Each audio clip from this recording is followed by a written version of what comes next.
आज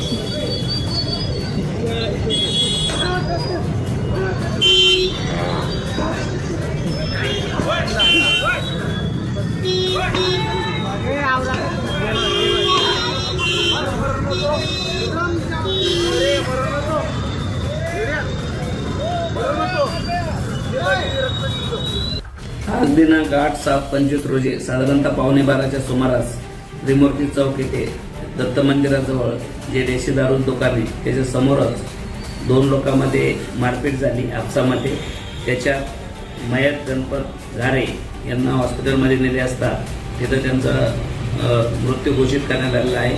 त्याच्यावरून police station Ambad येथे गुन्हा दाखल करत आहोत। आरोपीला ताब्यात घेतलेला आहे।